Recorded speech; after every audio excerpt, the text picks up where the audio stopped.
It was bound to happen one day. All right, Okay, great. we're good. Okay, good morning. The hearing board of the South Coast Air Quality Management District is in session. Today is July 22nd, 2020. The time is 9:00 a.m. and we are meeting remotely via Zoom, given the current COVID-19 pandemic and the stay-at-home orders that continue to be in place in our state. We have two matters on our calendar today. We're going to be taking the first at 9 this morning, the second at 10. We have training, which will be occurring, hearing board member training, which will be occurring at 10 o'clock this morning. And at 9 o'clock, we have one matter on the consent calendar. And that matter is San Antonio Regional Hospital, case number 5606-4. And it is for a variance, a regular variance. I'm going to go through first some of the papers that we received so we can mark them. We received a stipulation to place the matter on consent calendar, and we're going to mark that as exhibit number 1 for petitioner. And in that stipulation, they agreed the matter will be placed, may be placed on today's consent calendar. They also requested that the declaration and agreed that the declaration of Jean Santilli be marked and entered into evidence. And so we're going to now mark the declaration of Jean Santilli in support of petition for regular variance under the consent calendar as exhibit number 2. And we're going to enter it in evidence by agreement of the parties. The parties further agree to submit this matter on the petition that was previously filed, as well as the declaration of Mr. Santilli and the proposed findings, conditions, and decision of the order. And so we're going to finally mark the findings and decision of the hearing board as proposed by the parties as exhibit number 3. And finally, the parties have agreed to the findings, conditions, and decision of that order, the proposed order. They agree that operation by the hospital under the proposed findings, conditions, and decision and order is not expected to result in a violation of the Health and Safety Code, nuisance 41700, and there is no opposition to the regular variance by the district. And before we begin our discussion, I'm going to look, and I don't see anyone else has joined us. Let's see, well, we do have other participants, some that I may not recognize. And so I'm going to ask if there's any member of the public wishes to be heard today. And if so, if you can somehow raise your hand or otherwise indicate to the board that you wish to be heard today. I'm going to give a minute while we all listen to my dog being reprimanded. And I see no one who wishes to be heard. Board members, if anyone would like to begin, otherwise I can begin discussion today. This matter has to do with a hospital, San Antonio Regional Hospital. And, Judy, oh, go ahead. I'm sorry. There was the email that my response to my questions and I'm so sorry. attachment. You are correct, and I did not print it. So that email chain, which includes 2 questions, is that right? Right. And And there was a follow-up one on Monday, and there was a response to that too. And the date of that email, do you have it in front of you? Yes, it was July 16. Okay, so that that email chain, July 16th, with the date July 16, 2020, will be marked as hearing board exhibit number 1, HB-1. Thank you. And there was one on July 20th too. Was it 21st? I thought that came through. It was on July 21st. 21st. Okay. Vice Chair, yeah. And so I do have the complete chain, and we are marking that as hearing board 1. Is that correct? Yes, and so sorry, so the date should be July 21st on the first email? No, the first email was July 16th. No, I mean on the top email. Oh, So the top, yeah. marking it, the top email, that's what I meant, sorry, in reverse order would be July 21st. So that entire chain, thank you, will be marked as hearing board 1, HB-1, exhibit 1 for the hearing board. Okay, now, with that, where today's matter concerns a hospital located in Upland, which provides emergency trauma, cancer, pediatric, COVID-19, and other general health services to Upland and the surrounding area.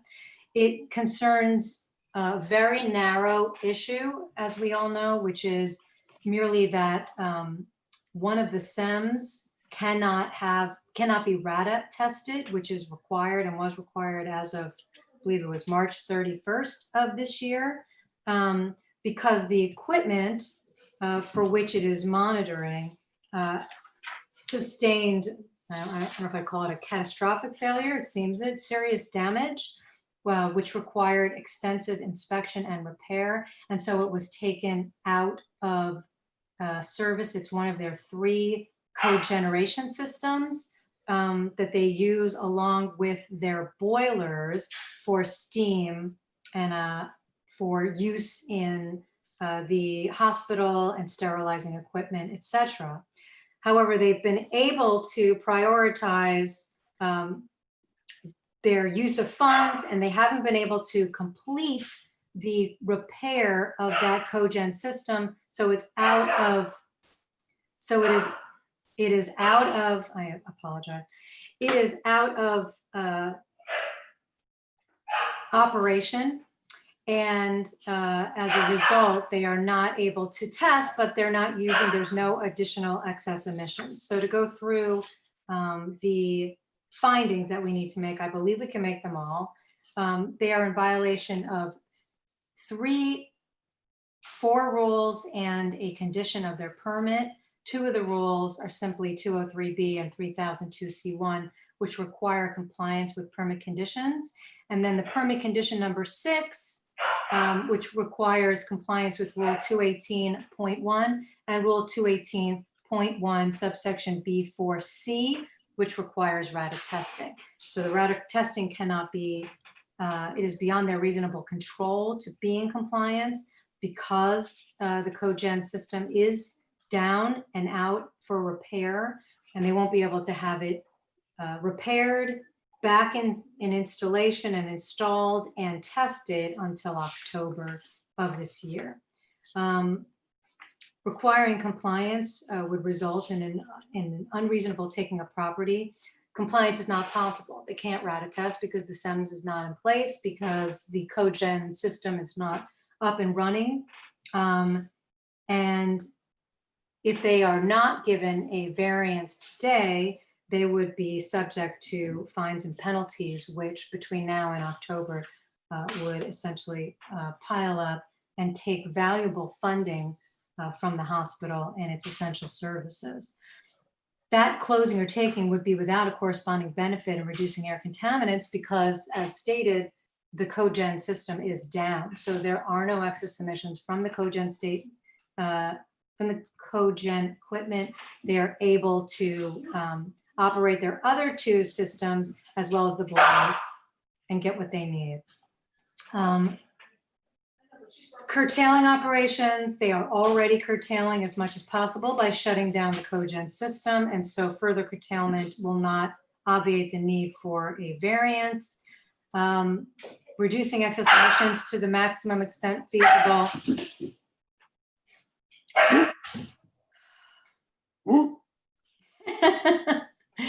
To the max, this is the joys of COVID-19. To the extent there are no excess emissions. So they are already, by having the cogen system out of operation, they are already reducing emissions to the maximum extent, and there's nothing further they can do. Finally, they will be monitoring they'll be doing, they have been doing testing on the SEMS, a different kind of testing, The quarterly calibration gas audit has been done, and they will be keeping fuel records under the proposed conditions of the proposed variance. They will be keeping fuel records to make clear that they will not be using the cogen system. So with all of that, and given the conditions, which again require those quarterly calibration gas audits to continue, to the maintenance of natural gas usage records to ensure that the cogen number 3 is not operating, and maintaining that SEMS, even though the engine is not in operation. All of those, I believe, are good conditions, and I think it's reasonable that they'll be back in business by October. Anyone else have any thoughts? Yeah, I do. Mr. Bhagopal, and I'm going to mute my mic. And it's more questions too, because we know that they couldn't do the tests during the first quarter of 2020, which was when it was due, and they got an enforcement discretion under the compliance advisory, and it was extended until May 30th, and that was in the declaration from Mr. Santelli. So they got an extension, but they still, I think the reasons that they couldn't do it, of course, we all know because of the engine catastrophic failure. I think the reasons given in the advisory is more scheduling the test. So I think the source had an option to either maybe request for the extension or come to the hearing board. But they didn't do the tests in the first quarter of 2020, and they're supposed to do. So potentially they're in violation of that. And I guess the reason we give the variance is so each and every day they operate, then it won't add up the penalty, during the duration of the variance, so that when we from July, I think they're not going to start it till probably August, mid-September, and then do the testing in October. But during that period, they will be running it, and they will be, each and every day they run without having the variance. They could be out of compliance with that. I'm not out of compliance, they're already out of compliance. That if there's a fine, or if there's a notice of violation issued, that could add up. Am I correct? I'm sorry, so the question is whether these fines will add up. They are not, my understanding is they're not running the cogen until, well, they will before they. Yeah, once they, yeah.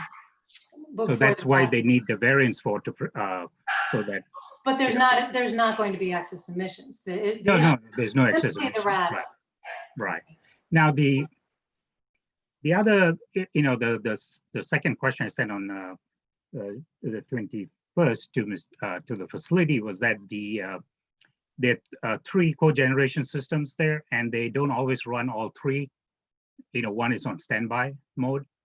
So anytime so the question I have is, let's say one of the engine is in standby mode, notwithstanding this issue, they're not in violation of the permit condition in like number 6, because they can take it off service and not be in violation, or they don't have to come in. This is not a reclaim facility where that requirement, the SEMS should always be on and monitor, even though the source is not in operation, all that. So potentially, the question I have is, should that condition number 6, should they get, is that a need to give a variance from that when they're not operating it? And if you look at the condition, it just says, you have to get it certified, which they have done all that.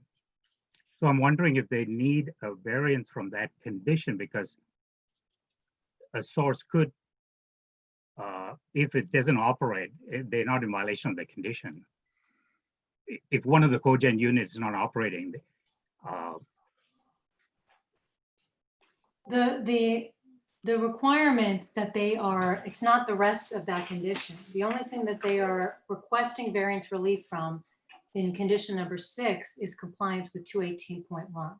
218.1 required the RADA test to be performed in March. So for every day, they still have not completed that RADA test, they are continuing to be out of compliance.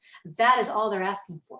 They're not asking for a variance from any requirement to continuously operate a SEMS or to continuously monitor. It's simply from the RADA test, which was due in March. So, so they are in continuing violation until October, when that RADA test can be performed, Now, regardless. maybe I'm reading too much into it, but if you look at that specific condition, which was in the attached in the petition, number 6, it says that, you know, the condition monitoring system shall be approved by the district as per Rule 218.1 and 1110, which has already been done. So that's one reference to 218.1. And the very last one is monitoring system shall be certified in accordance with the requirements of 218 and 218.1. And maybe the RADA test, so they've been certified, but maybe, I don't know if this implies also the ongoing certification, the RADA testing. Yeah. The question is, what I'm taking from this, because if you look at Exhibit 3, which is the proposed findings and decision, and you look at page 3 at the top, where it talks about the violation and what the violations are, when it refers to permit condition 6, it says requiring, among other things, operation of the SEMS in compliance with Rule 218.1. And so that's the portion from which my understanding is whether they understand it to be a continuing requirement that they comply with 218.1, which they have to do anyway. But regardless, if it doesn't apply to that, well, then the variance won't be granting any kind of relief from that. But if it does, it's a gray. And if it does actually have a further requirement that you have to comply with 218.1, well, then they're protected fully. So if it doesn't apply, well, then the variance will have no effect. If it does apply, then they're giving them the double protection that they need to continue not operate. They're not even operating, but to continue not to conduct that RADA until October. Does that make sense? Right. And yeah, and this is paraphrasing the condition, so it's not exactly what the condition says, but I can see maybe the last sentence of this of the condition saying it'll be certified in accordance with the requirements of 218 and 218.1, and the stretching it, that certification is the annual testing, which they haven't done. So that could be, you know. Okay, so then that's the question issue I had, and I think I can see, like you said, if it doesn't apply, then it doesn't, you know. Right. That's always the fallback. If it applies, then we agree that it's needed. If it doesn't apply, then it's not needed and it'll have no effect anyway. But it's gray, and I think that's why the parties have stipulated to include it in the variance. That makes sense. Great question and discussion. Any other thoughts, fellow board members? Ms. Verdugo-Peralta. Thank you, Madam Chair. As Mr. Balagopalan brought up, it brought up a question to me in the sense of, is it their own practice that they also cannot operate without a backup? Because they're a vital general and emergency source for the public, I don't think that they would want to operate without a backup.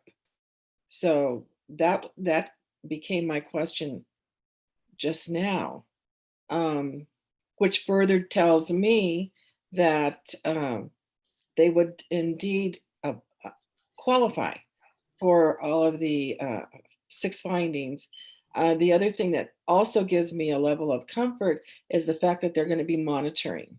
And they'll be monitoring the fuel records that will continue, the gas audits will continue, and the fact that there are no excess emissions, to me right here is even the greatest point of all, that there's not going to be any harm to the public. So I would go along with you, Madam Chair, that we can indeed find the 6 findings and that we should go ahead and grant this.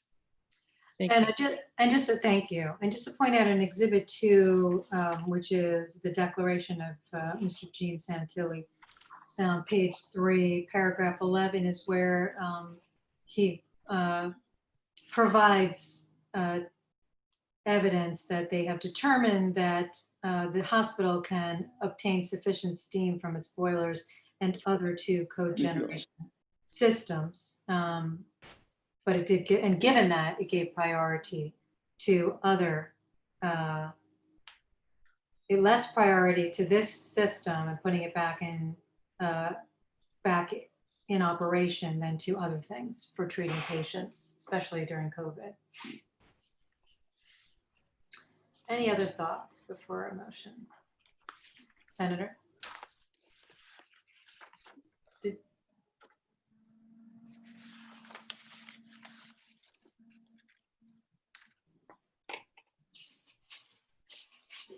Yes.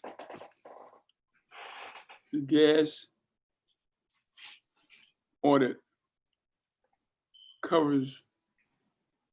addresses the problem that might exist if it does at all. And when that's in operation, then number 3 will not be emitting any pollution. This is what you have right here, I think. So therefore, as long as you have the gas audit in operation, then engine number 3 is not violating anything. They can use that at any time. That's on page 7 of number 3. Page 7. Number 6 or number 6? Item number 6. Right, that I don't know precisely what a quarterly calibration gas audit is, but I assume it's calibration of the SEMS. That's going to continue, and also and they're going to continue to maintain the SEMS under condition number 7, and then condition number 5, they will be maintaining their natural gas usage records for Cogen 3 to ensure and to demonstrate that in fact it will not be operated while this variance is in effect before it's up and running, and then they can install it and then. What are you saying? I don't follow you. I'm agreeing with you, and I'm just going over the 3 conditions of the proposed variance that will help ensure that everything is going along as we want it to. So condition number 5, they're maintaining natural gas usage records to ensure that the cogen unit number 3, the one with the SEMS at issue, is not in operation. Paragraph or condition number 6 of the proposed variance continues the quarterly calibration gas audit of the SEMS itself, which it's been doing, not the RADA, but this other test of the SEMS that they're able to continue performing. And number 7, maintaining the existing SEMS. So even though they haven't done the RADA, even though cogen number 3 is out of operation, they are going to continue maintaining the SEMS in good working condition. So all 3 of those. I was going to say number 6, the cylinder gas audit, it's a requirement of 218.1. So they do a quarterly audit. So they've done it already, the first one, and then they will do it the next quarter, but as an ongoing requirement for 218.1.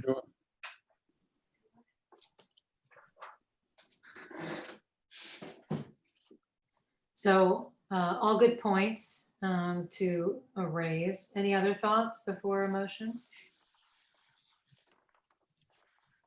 Okay. Then if not, I will make a motion.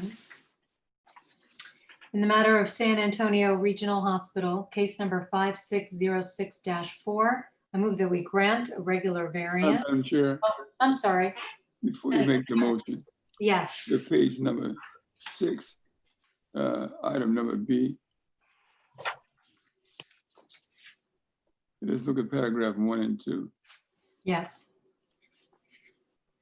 Before month thereafter, notify the blah, blah, blah, blah. They should note the petition shall on before August 1st and every month thereafter notify the coast district to the air quality inspectors, giving his name, of the estimated schedule date of the cogeneration number 3 engine repair. Petitioner shall make all reasonable efforts to expedite engine inspection, ordering and installing parts for repairs. Mhm. I don't know how they can do this. It doesn't follow to me. I'm not sure what the question is. Every month thereafter, these are the things that are required the petitioner to do, as specified from line 4 all the way down to the end of that paragraph. Making all reasonable efforts to expedite engine inspection, ordering and installing of parts. Then when you look at paragraph 3, it says petition shall within 30 days of the engine being repaired, et cetera, et cetera, et cetera. That's for the RADA testing itself. So right now, they. I mean, in 30 days, how can they do that? Doesn't make sense. That's for the RADA test once it's been installed.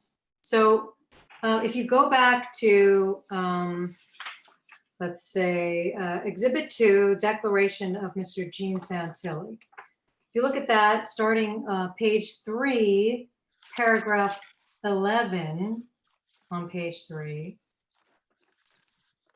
this is where towards the end of that, very end of the page on 13, he begins to explain what has already been done and what the timeline is. So he states, despite being hindered by the pandemic, the hospital has been able to move forward to diagnose and repair cogen system number 3. On April 13th, 2020, mechanics hired by the hospital began the teardown. And on April 30th, the system engine was pulled already from the skid by the vendor Walker Brothers. In early May, teardown of the system continued. On May 13th, the engine block was sent to the machine shop. I see that. Okay, so we're going on and on and on. There is a schedule that is outlined by which they will have that in place. They assume that they anticipate that they will have the engine, return the repaired engine block to the system skid by the end of July 2020. So what paragraph or condition number 1 of the order is simply requiring, starting on August 1st and every month thereafter, just notifying and letting the inspector know of the estimated schedule for repair. So obviously things may change. That's their estimated repair schedule, but it's subject to change. And so petitioner is going to make all reasonable efforts to expedite the engine inspection, ordering and installing parts for repair, etc. So that's what condition number 1 is, requiring to expedite as much as they can and keep the district informed. Well, explain on Exhibit 2, page 5, item 19.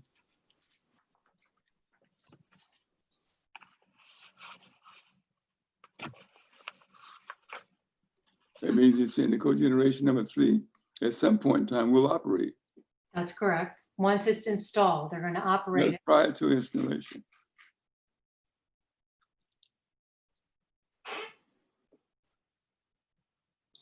Remember, the variance that is being requested is not from any emissions limits. Pardon, I'm sorry. Remember that the variance that is being requested is not from any emissions limits.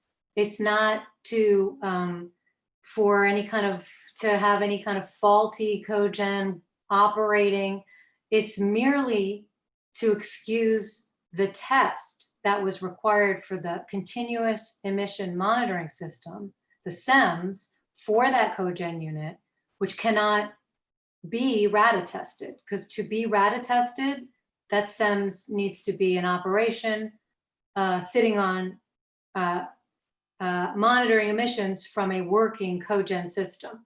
That system went down, so they cannot be operating the SEMS in order to do the RADA. They're not asking for a variance from any requirement to operate the SEMS other than they haven't done a RADA test, or that they, there's no request from for a variance that once they put the cogen equipment back in place and install it and start to operate it right before the RADA, that they're going to be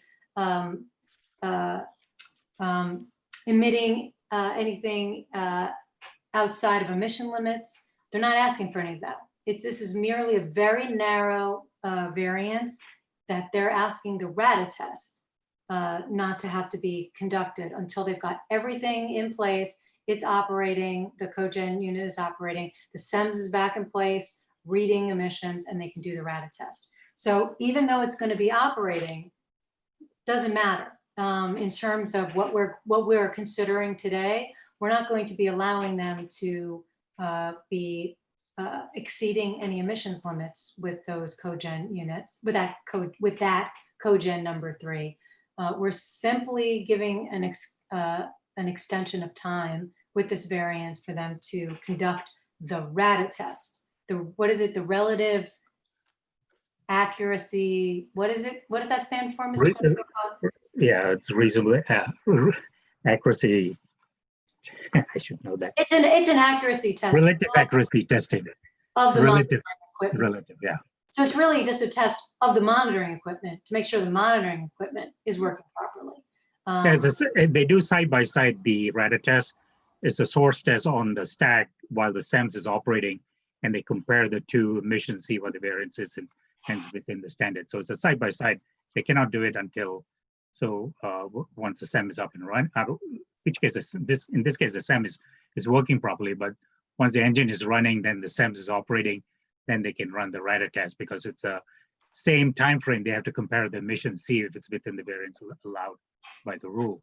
I think so. What we're giving is and basically they didn't meet the requirements of the deadline of the test, and they've exceeded that. I mean, they've exceeded the time frame, the first quarter of this year, and they cannot do it, as we know why. So and even though the enforcement discretion was only for 60 days, they still couldn't do it during that time frame. And it looks like the advisory that was issued, my reading is that the assumption was everything will probably come back to normal by May. But as we all know, the situation has gone back to worse. And so anyway, they didn't ask for an extension through the advisory, so they've come for this variance.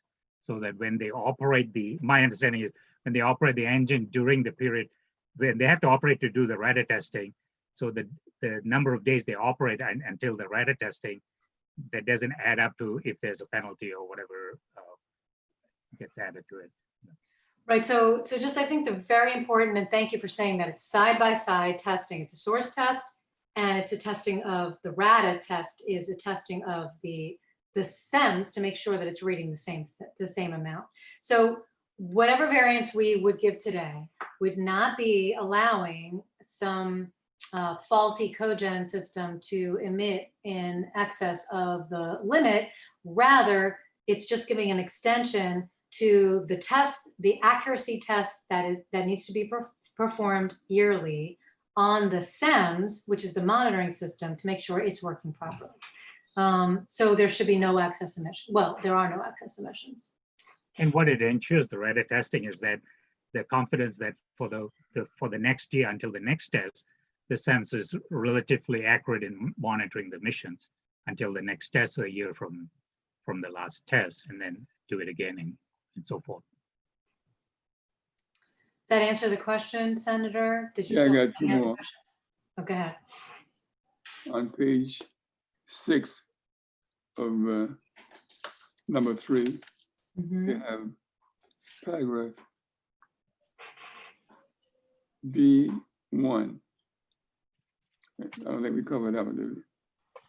So B1 is merely, from my Every reading, month thereafter, notify the district via email expected and by calling estimate scheduled date of cogeneration number 3.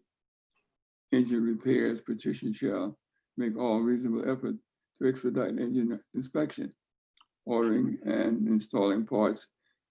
Fine, but after August 1st, every single month, report on what? reporting on the schedule. So they have to continually update the district. Where are they in the installation and the repair? And how have they been expedited? You got to say they're making all reasonable effort to make reasonable effort to expedite engine inspection. That's all they got to say. No, they're saying shall notify the AQMD of the estimated schedule date of cogen engines repair. So they're going to just continue to update the district on the schedule. And separately, they are required to make all reasonable efforts to expedite that repair and installation, et cetera. There's two things, action number 1 and action number 2. That's correct. Isn't that clear though? That's how I read it. And then on the same page, B3, show within 30 days of the engine being repaired. Mhm. They don't know that. Well, once it is Variable, repaired, it's a variable. they will have to, in number 2, so condition number 2, petitioner shall, once the engine has been repaired, tested and tuned. Yeah, tested and tuned, notify the AQMD inspector. So they're gonna let them know when it's been repaired, tested and tuned. So then we now have a date. It's been done and they've notified the district of that date. Now they're required within 30 days to do the RADA.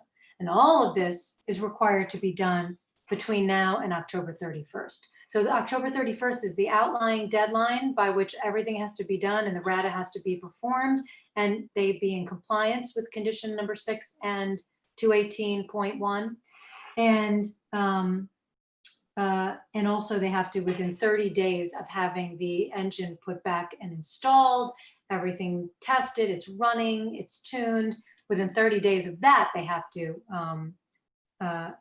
do the test. They're So, really saying September 30th, which is 30 days before. well, to be in compliance with the variance and not have to request an extension of this variance, they have to, by about September 30th, everything has to be put in place, tested and tuned.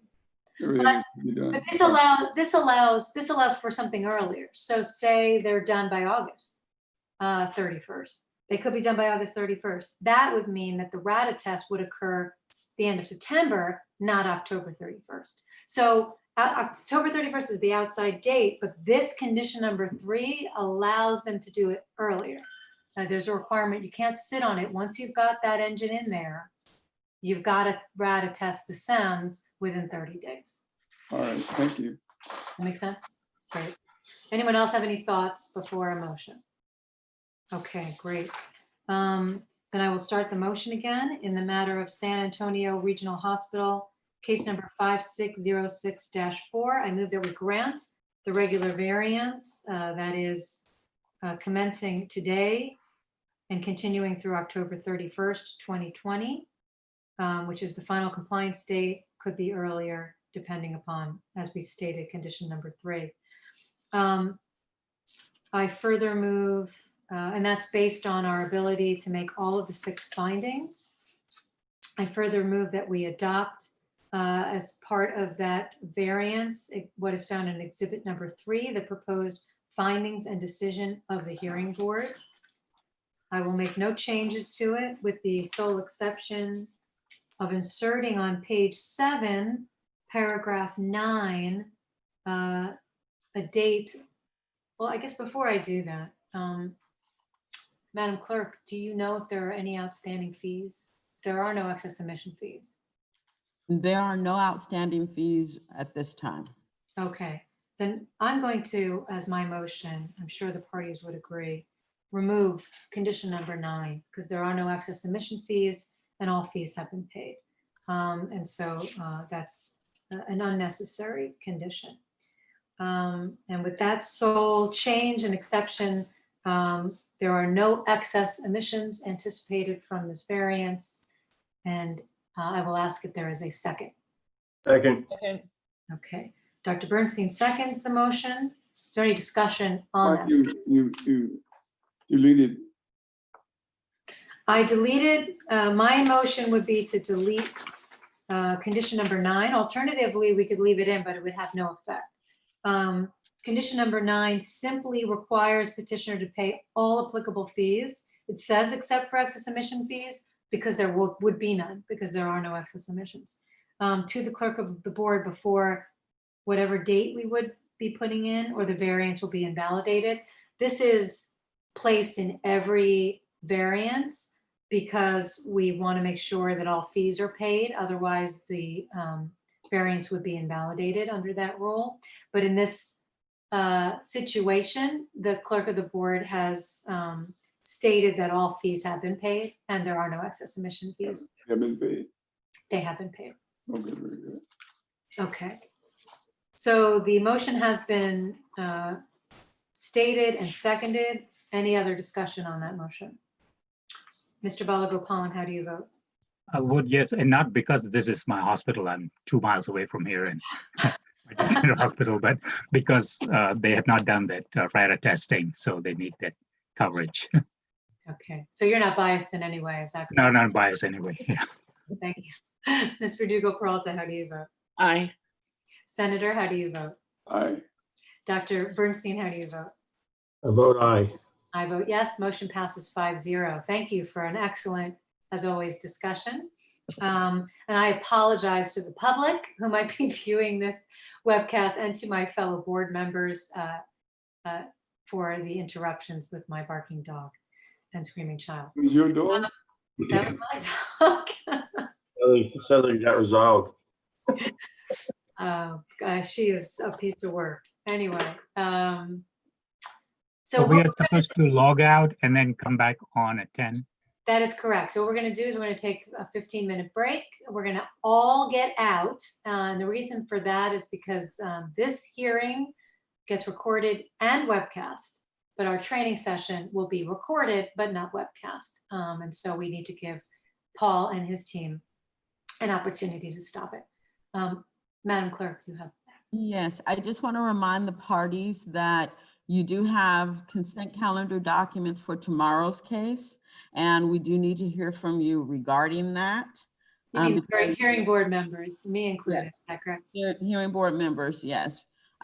Those who may have responded already, we don't need to hear from you. I think Vice Chair has already responded, but all the other members, we do need to hear from you for tomorrow's matter. I apologize. I had a Got slight accident yesterday, but I'm feeling much better today. I'll get to that right after the hearing Okay, very good. or after the training. Okay, so let's all log out. Thank you all and come back in. Paul, how long do you need before we can come back in? Wait, you are muted. Everyone come back in at 10, but I might come in before. Yeah, I just need 5 minutes.